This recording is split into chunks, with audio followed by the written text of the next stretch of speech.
Est-ce que l'ingénieur du son est OK? Ça a l'air parfait. Vous avez entendu que le mot clé aujourd'hui, c'était merci. Hein. Et Francis a raison, parce que on est tellement béni par ce Dieu de grâce que c'est des millions et des millions de merci que l'on devrait lui donner chaque jour. Prions. Béni sois-tu, Seigneur, pour la magnificence de ta parole, qu'elle nous enseigne, nous conduise, nous façonne à ton image. Merci, Seigneur, pour ton plan du salut, pour cette croix, pour ce sacrifice qui nous a rachetés et nous a donné la vie éternelle. Amen. Vous savez qu'on est toujours dans l'épître aux Galates. Et donc, on va faire une petite introduction pour rappeler ce qui s'est passé dans les épisodes précédents, mais ce n'est pas une série Netflix. Dans les premiers chapitres, suite à l'opposition des judaïsants en Galatie, Paul a démontré l'origine divine de son ministère et de son message apostolique, transmis par Dieu, et puis son indépendance vis-à-vis des responsables juifs de Jérusalem. Et au chapitre 3, débute la partie doctrinale de l'épître, expliquant aux Galates, pour les ramener au bercail, le véritable évangile de Christ. Toute la grâce de Dieu, en posant la question fondamentale qui sous-tend cette relation concernant correcte avec Dieu, le salut par la foi ou par les œuvres. Et dans la fin du chapitre 3, Paul continue son argumentaire. Reprenant l'exemple d'Abraham, il révèle la primauté de la promesse sur la loi, puis il va nous montrer le rapport entre les deux, expliquant la raison de la loi, son but, et il finira par le statut des croyants en Jésus-Christ. Donc on va suivre 3 points, la promesse supérieure à la loi, pourquoi la loi, et le changement de statut.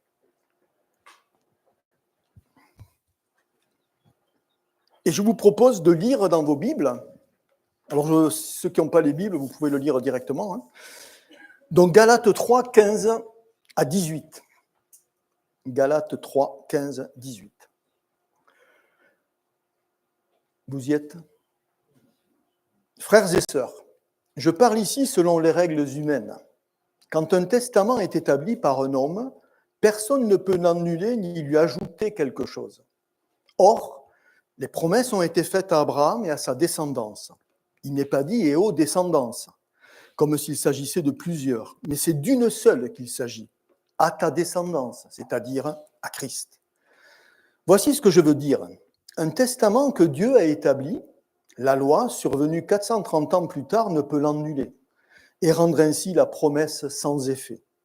En effet, si l'héritage venait de la loi, il ne viendrait plus de la promesse. Or, c'est par une promesse que Dieu a accordé sa grâce à Abraham. Paul met en parallèle la fiabilité, la légitimité des contrats juridiques du monde. Ici, il parle d'un testament légal et la promesse que Dieu a donnée à Abraham. Il veut démontrer que si on a confiance dans les documents officiels du monde, à plus forte raison, comment pouvoir douter d'une promesse divine? Et donc, l'impossibilité qu'il y a de la modifier.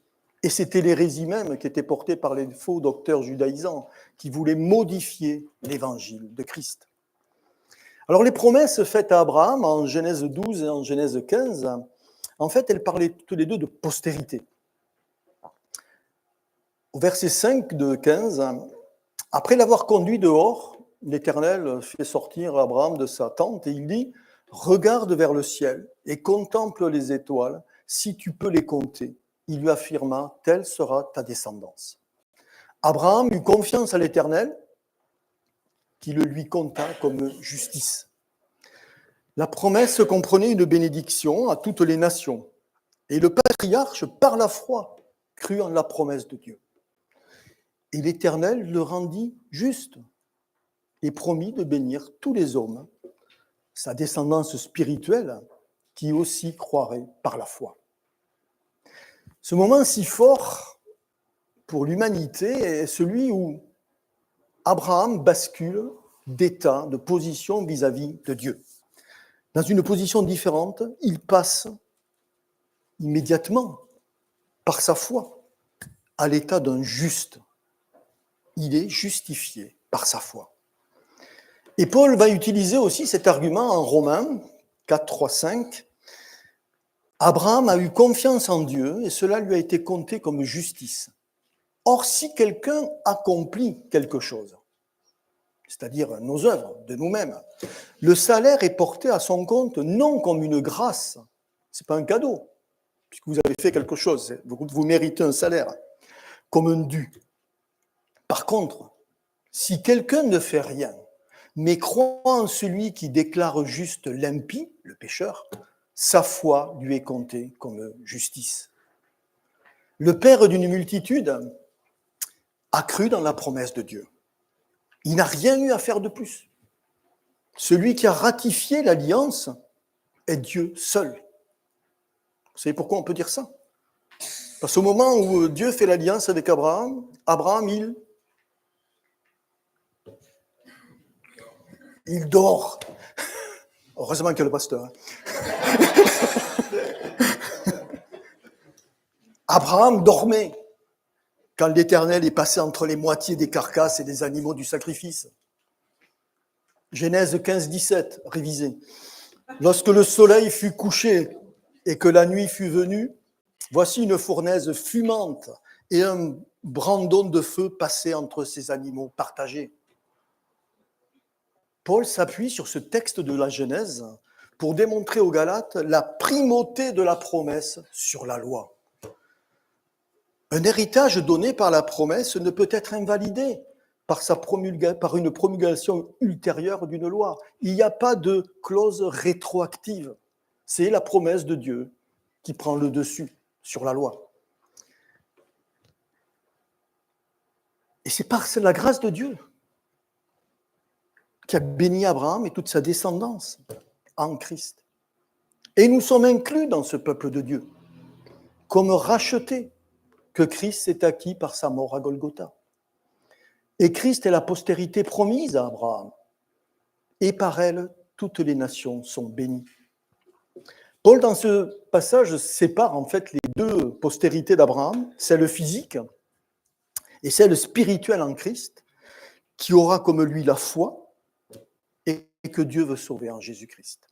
Romains 4, 15, afin que ce soit par grâce, c'est un cadeau le salut, pour que la promesse soit assurée à toute la postérité, non seulement à celle qui est de la loi, les Juifs, mais aussi à celle qui est de la foi d'Abraham, le Père de nous tous.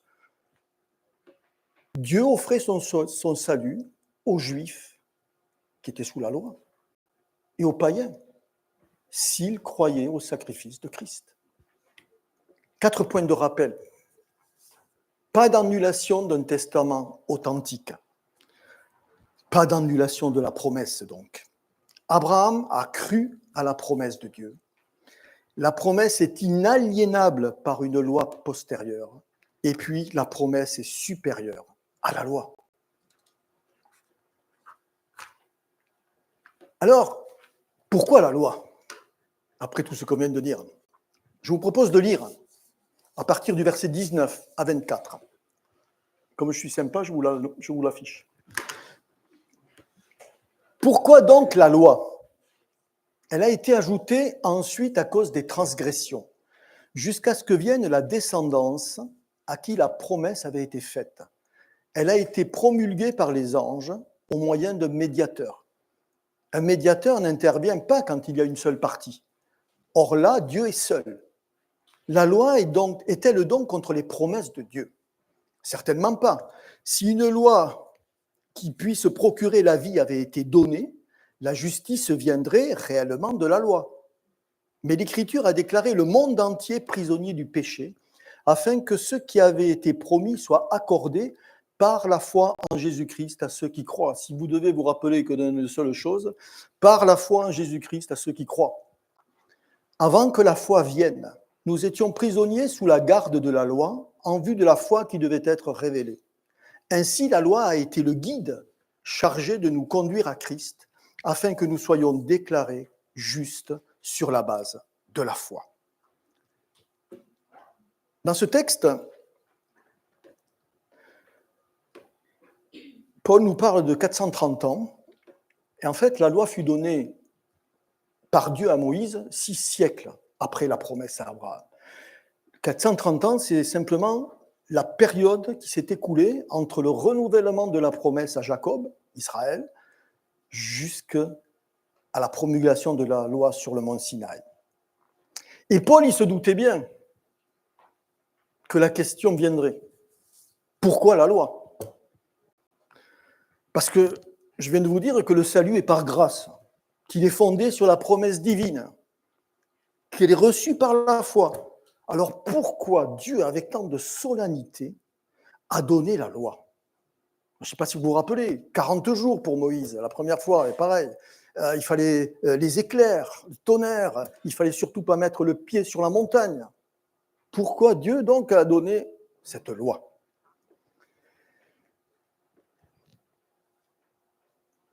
Romains 3, 31, cela signifie-t-il donc que par l'intermédiaire de la foi, nous annulions la loi?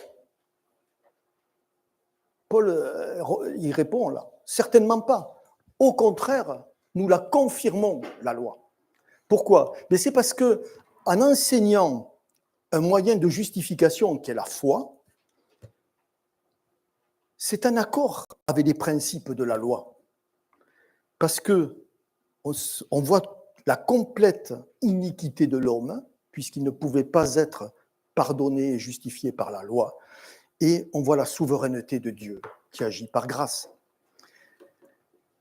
La loi était temporaire, dans l'attente du descendant d'Abraham, Christ, qui apporterait donc par grâce le salut à ceux de toutes les nations qui croiraient par la foi. Alors au verset 19, si vous avez encore sous les yeux, Paul nous dit que la foi fut ajoutée. Elle n'a pas remplacé la promesse. Elle n'est pas venue prendre sa place. Elle a été ajoutée. Et pendant des siècles, c'est la grâce qui prévalait sur la vie des hommes.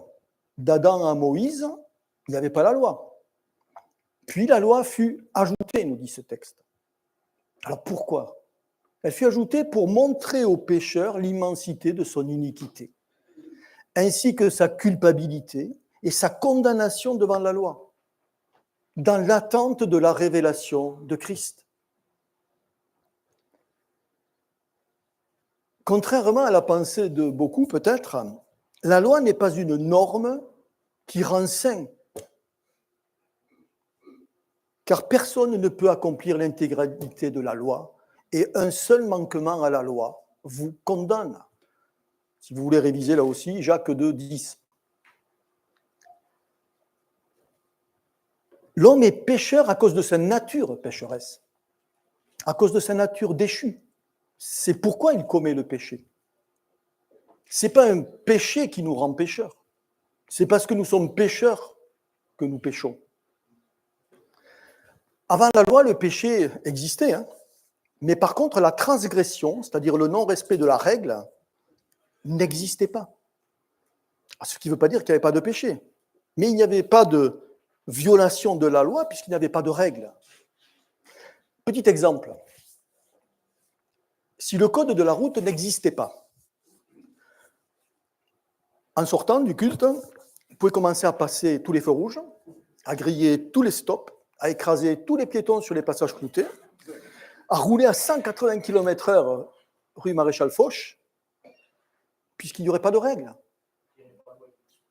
Ça, c'est la grâce de Dieu. Alors, je tiens quand même à vous signaler, réveillez-vous, le code de la route n'a pas été aboli.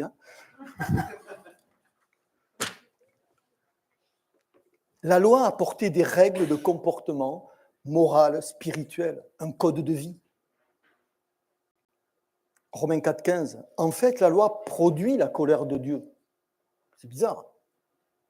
Puisque là où il n'y a pas de loi, il n'y a pas non plus de transgression. En fait, Dieu s'est mis en colère parce qu'il avait mis la loi et qu'on pouvait savoir que l'on était en train de transgresser, de violer la loi. Martin Luther, le réformateur allemand, a dit « La loi dit, fais cela ». Et l'homme ne le fait jamais. L'Évangile dit « Crois en Jésus-Christ » et tout est accompli. C'est ça la grâce de Dieu. L'erreur de beaucoup est de penser que la loi rend juste et sauve.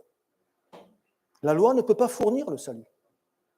Elle n'est pas un autre possible chemin pour aller vers Dieu. Elle apporte simplement la connaissance du péché.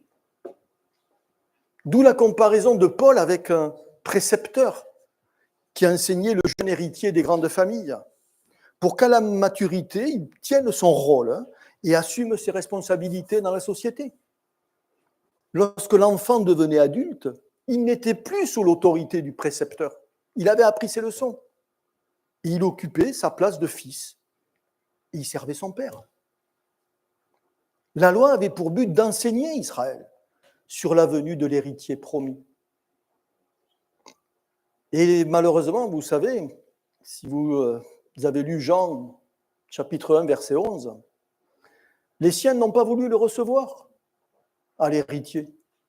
Elle, la lumière, Christ, est venu chez les siens, et les siens ne l'ont point reçu. Et puis la loi était donc temporaire. Elle a été ajoutée jusqu'à ce que vienne la descendance à qui la promesse avait été faite. La loi exigeait la perfection et donc vouait tous les hommes à la mort, car personne n'était capable d'accomplir la perfection. Cette incapacité de la loi à sauver devait conduire aux besoins de la grâce. Il devait se demander, mais comment pourrais-je être sauvé puisque je ne peux pas l'être par la loi? Si cela avait été possible à l'homme de se sauver par la loi, par les œuvres, il n'y aurait pas eu besoin de la croix. Or, le seul moyen pour être sauvé, c'est la croix. La loi n'est pas mauvaise en elle-même. Romains 7, 12, toujours Paul, qu'est-ce qu'il dit? La loi est sainte. Le commandement est saint, juste et bon. Sauf qu'elle ne pouvait pas donner la vie. Seule la grâce de Dieu le peut. La loi nous a emprisonnés dans le péché. Vous avez compris que du moment qu'on ne sait pas qu'il y a des règles, on peut marcher à 180 km/h. Mais là, maintenant, on sait qu'on commet une violation. Oui, 180 ou plus, si vous voulez. C'est pas un problème. Romains 11, 32. Car Dieu a renfermé tous les hommes dans la désobéissance, donc sous la loi, pour faire miséricorde à tous. Christ est venu pour offrir en sa mort la miséricorde pour tous ceux qui, par la foi, l'accepteraient comme Sauveur et Seigneur. Juifs ou païens, hommes de toute nation. Regardez le verset 22. Afin que ce qui avait été promis soit accordé. Tout ce que la promesse avait donné soit accordé par la foi en Jésus-Christ à ceux qui croient. Et ce n'est pas un code, ce n'est pas cette loi qui pouvait nous emmener à la vie éternelle. C'est seule la relation personnelle avec Jésus qui est salut. Acte 4.12, un seul nom qui sauve. Il n'y a de salut en aucun autre. Car il n'y a sous le ciel aucun nom qui nous ait été donné parmi les hommes par lequel nous devions être sauvés. Au verset 19, parle aussi de médiateur pour la loi. Les anges, et donc Moïse, qui servait de médiateur entre Dieu et le peuple. La promesse de Dieu n'a pas eu besoin d'un intermédiaire, je l'ai dit, Abraham dormait. Mais Christ aussi, dans sa mort, a supprimé les médiateurs pour aller vers Dieu. La route est ouverte en sa chair crucifiée. Hébreux 10, 20. Une voie nouvelle. Il n'y a plus besoin d'autres sacrifices. Il était en même temps souverain sacrificateur et l'agneau du sacrifice. Jésus nous a dévoilé le sentier de la rédemption. Il a payé à notre place la peine qui était encourue par la loi, qui était la mort. et par la foi, il nous a revêtus de sa propre justice. Paul ne veut pas que les Galates s'enferment sous la loi qu'ils n'avaient jamais pratiquée, en fait. C'était nouveau pour eux. Et il va leur expliquer leur changement de statut, de position devant Dieu, puisque par la foi, ils avaient précédemment accepté l'Évangile. Et Paul désire qu'ils abandonnent cet esclavage sur lequel ils sont en train de se mettre. Alors, qu'est-ce qui a changé depuis la venue de la foi? Donc, c'est un changement de statut. Et on va lire les derniers versets, 25 à 29. Depuis que la foi est venue, nous ne sommes plus soumis à ce guide, la loi. Vous êtes tous fils de Dieu par la foi en Jésus-Christ. En effet, vous tous qui avez été baptisés en Christ, vous vous êtes revêtus de Christ. Il n'y a plus ni juif, ni non-juif. Il n'y a plus ni esclave, ni libre. Il n'y a plus ni homme, ni femme, car vous êtes tous un en Jésus-Christ. Si vous appartenez à Christ, vous êtes donc de la descendance d'Abraham et vous êtes héritiers conformément à la promesse. La foi est venue par l'évangile de Christ, crucifié et ressuscité. On l'a déjà vu quand on a prêché sur Galates. De l'évangile de Paul, Christ crucifié. L'homme n'est plus sous l'esclavage de la loi, ni de sa fonction de guide, qui montrait les mauvais comportements, mais qui ne pouvait rendre juste le pécheur coupable. La loi a séparé l'homme de Dieu, le laissant dans sa culpabilité.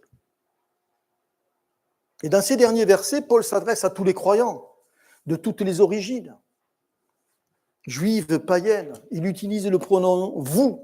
Vous, les juifs, les païens, vous n'êtes plus soumis à la loi. Tout a changé. Vous êtes libres. Vous êtes des nouvelles créatures, régénérées par l'évangile de Christ, si vous le croyez, par la foi. Et il révèle des changements de position devant Dieu, que seule la grâce pouvait offrir. Il développe ça en 3 points. En Christ, nous sommes fils, nous sommes égaux et nous sommes héritiers. Alors la loi, vous avez bien compris, ne pouvait pas nous disculper devant Dieu. Ce n'était pas son but. Romains 3, 23, quelqu'un connaît? Pasteur?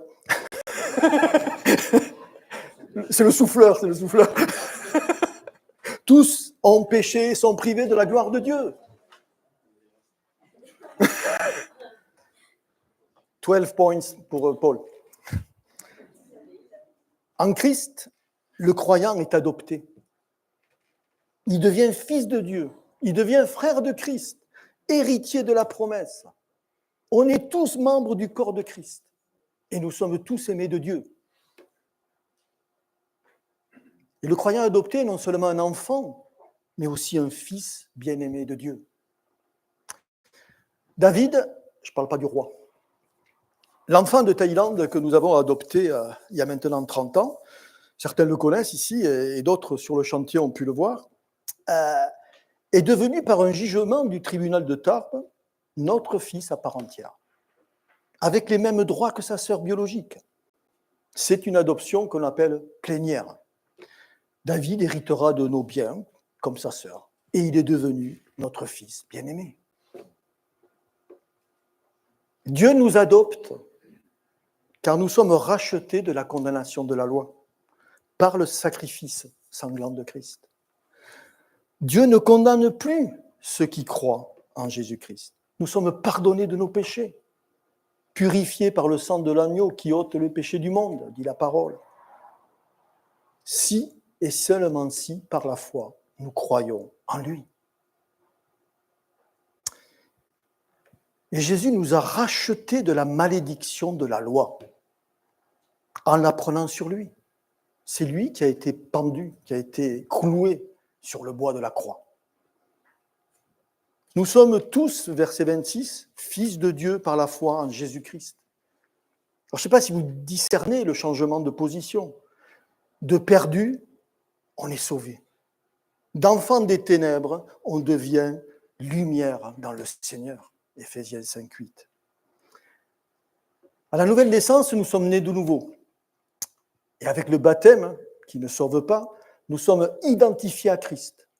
La mort, son ensevelissement et la résurrection. Et on a aussi dans ce texte l'image d'un changement de vêtements. Verset 27, se revêtir.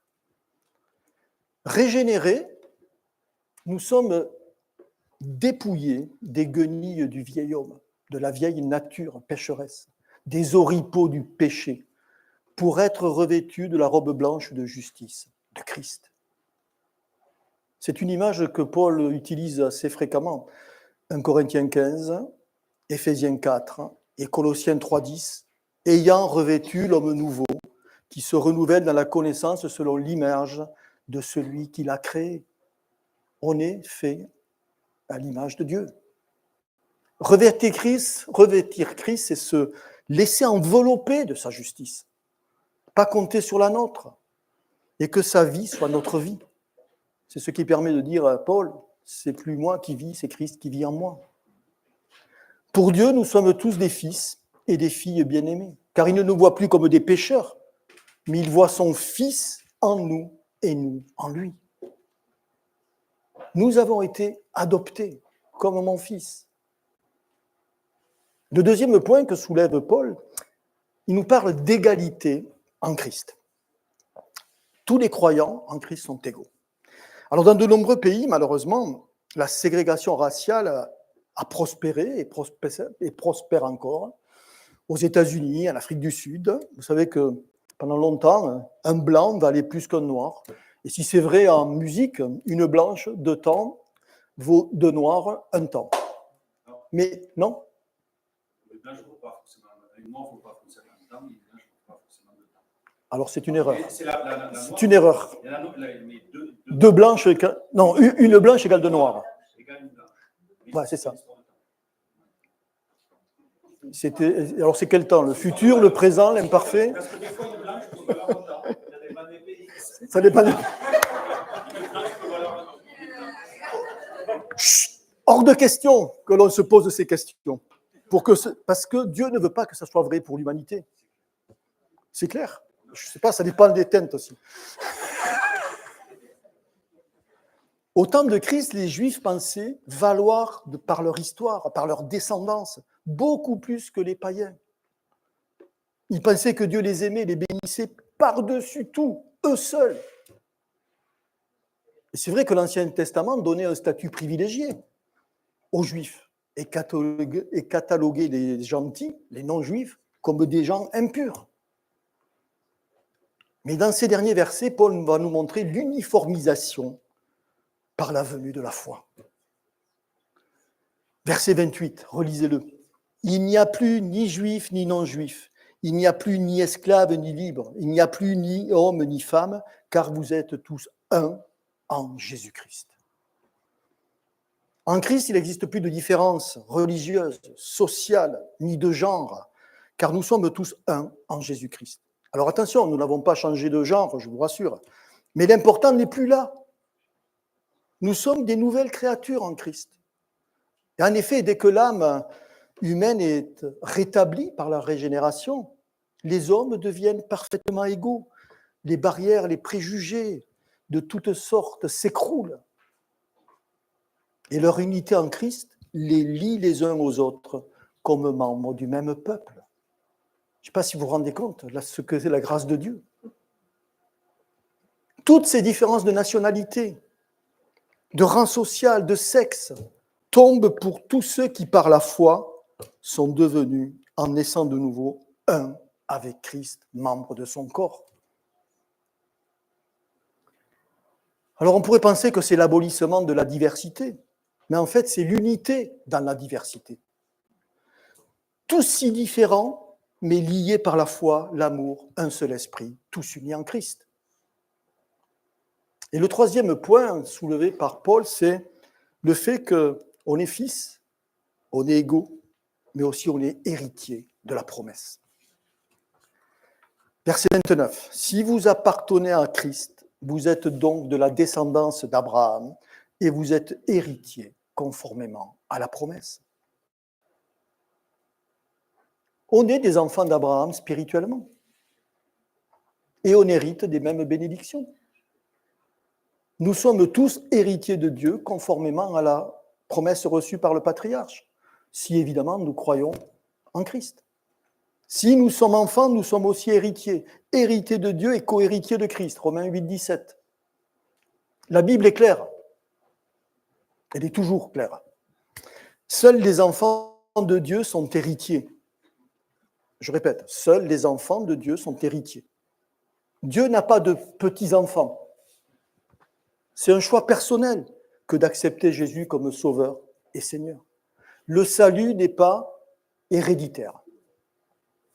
C'est vous, c'est la relation que vous avez personnelle. Ce n'est pas parce que les parents sont chrétiens que les enfants le seront. C'est un choix personnel.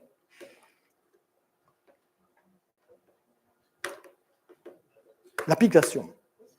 Donc la loi est la révélation de Dieu.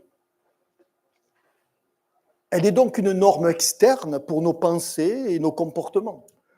Mais on l'a dit, la loi ne justifie pas. La loi, elle fut temporaire en attendant la venue de Christ. La loi ne pouvait pas abolir la promesse. Et la loi n'est pas plus grande que la promesse. Et la loi n'est pas contraire à la promesse. Elles œuvrent ensemble pour amener des pécheurs au Sauveur. Une fois sauvé, le croyant va accomplir la loi dans une vie nouvelle, parce qu'il connaît l'obéissance et l'amour.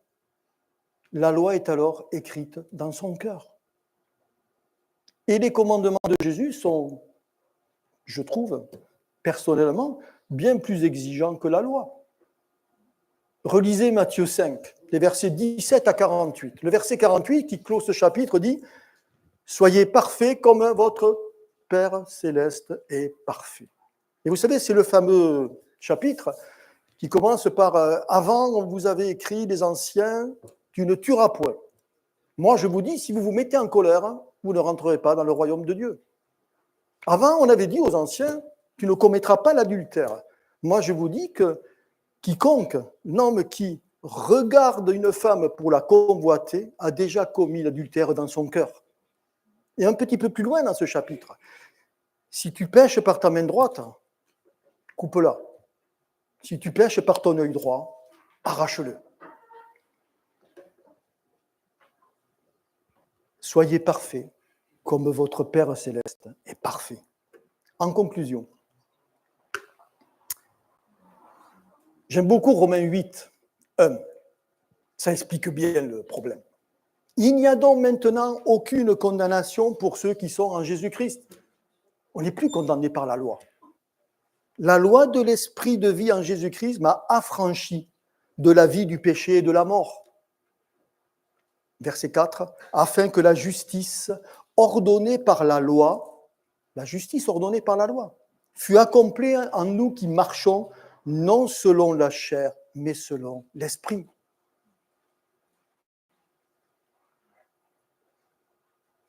Est-ce que vous connaissez Samuel Bolton? Est-ce que vous avez lu de ses publications récentes?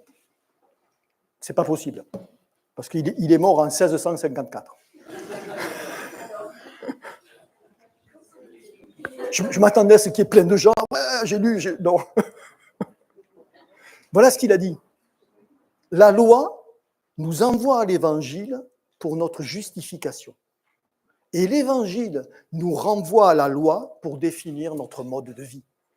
Il avait tout compris. Alors en Jésus-Christ, nous sommes sous l'alliance de la grâce, qui n'est pas basée sur notre capacité à observer la loi, mais sur la capacité de Christ à l'accomplir. Il ne s'agit pas de notre propre justice, mais de la justice de Christ. Il ne s'agit pas de nos œuvres, mais de l'œuvre de Christ sur la croix. Nous ne sommes pas jugés par la loi, mais justifiés par la foi en Jésus-Christ.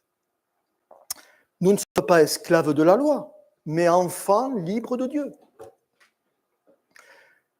Ce n'est pas basé sur nos échecs, mais sur la victoire de Christ. La loi a été donnée à l'homme, a été donnée pour que l'homme demande la grâce, puisqu'il se rendait compte qu'il ne pouvait pas s'en sortir. Et la grâce a été donnée pour que l'homme remplisse les obligations de la loi. Ne croyez pas à la loi, mais mettez-la en pratique. Alors Paul argumente pour que les Galates reviennent à l'évangile qu'il leur avait annoncé. Il leur révèle toutes les grâces de Christ qu'ils risquent de perdre. Vous vous rappelez le début de l'épître aux Galates, Galates 3. Ô Galates insensés, après avoir commencé par l'esprit, finirez-vous maintenant par la chair. La loi recueille des ordres de Dieu légaux et symboliques sur la vie, sur les aliments, sur les temps, les fêtes, les sacrifices, les purifications, devait conduire les Juifs à comprendre le sens spirituel de ces symboles et à accepter Jésus-Christ comme Sauveur et Seigneur. Christ a gravé dans nos cœurs une autre loi. Hébreux 10, 16, 17. Je mettrai mes lois dans leur cœur et je les écrirai dans leur entendement. Et je ne me souviendrai point de leurs péchés ni de leur iniquité. Merci. Cette loi gravée dans les cœurs par le Seigneur est plus exigeante en effet que celle transmise par Moïse. Mais parce que Dieu vise pour nous la sainteté. Alors heureusement que Christ vit en nous et le Saint-Esprit nous donne la force, la persévérance pour continuer d'avancer dans ce long chemin de la sanctification en attendant le retour de Christ. Cette union avec Christ nous permet de servir Dieu d'une bonne manière. Philippiens 2,13, en effet, c'est Dieu qui produit en vous le vouloir et le faire pour son projet bienveillant. Alors nous verrons dans les chapitres suivants les dangers du légalisme, comment se comporter avec cette liberté offerte par Christ, le combat entre la chair et l'esprit. Et puis, puissions-nous, frères et sœurs, grandir en maturité spirituelle dans la grâce de Dieu. Amen.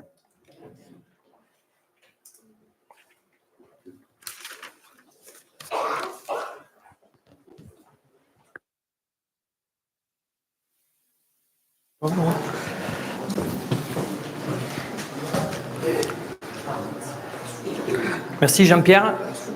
Trop facile comme sujet. On va passer aux annonces.